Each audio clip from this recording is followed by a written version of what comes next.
கிறிஸ்துவுக்குள் பிரியமானவர்களே, இயேசு கிறிஸ்து நாமத்தினால இந்த காலை வேளையில இந்த 4ஆம் நாள் அதிகார ஜெபத்துல உங்கள் முழு மனதோட ஆசீர்வதிக்கிறேன். அல்லேலூயா, அல்லேலூயா, அல்லேலூயா, அல்லேலூயா. சிலுவை குறித்த உபதேசத்தை நாம் தினந்தோறும் வசனத்து மூலமாக பார்த்துக் கொண்டிருக்கிறோம். இன்றைக்கு மத்தேயு 27ஆம் அதிகாரத்துல 40வது வசனத்தை நாம் பார்த்துருக்கிறோம். அம்மே சொல்ல மாட்டீங்களா? ஆமென். அல்லேலூயா, அல்லேலூயா.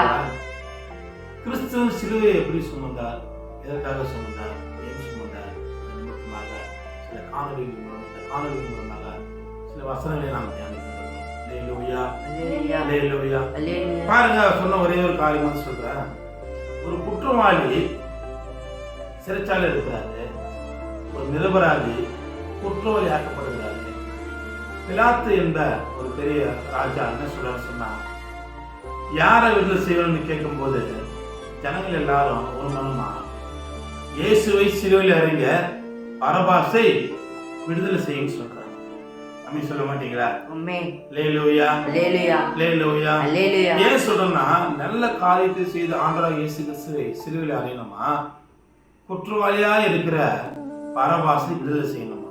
எந்த நாளிலும் எனக்கு ஒன்றும் புரியல.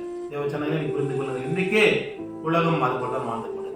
அல்லேலூயா, அல்லேலூயா, அல்லேலூயா. அல்லேலூயா. பாருங்க, சிலுவையை நமக்காக ஆண்டவர் சுமந்து வெற்றி சிறந்தார். அதே போல சிலுவையில் வெற்றி சிறந்து உயிர்த்திருந்த ஆண்டவரை நாம் அதிகாலையில் துதிக்கும்படியாகும், தேவன் நமக்கு மையப்படுத்தும்படியாகும் காணொலி மூலியமாக நாம் சொல்லுகிறேன். கர்த்தர் தமது வார்த்தையை ஆசீர்வதிப்பாராக.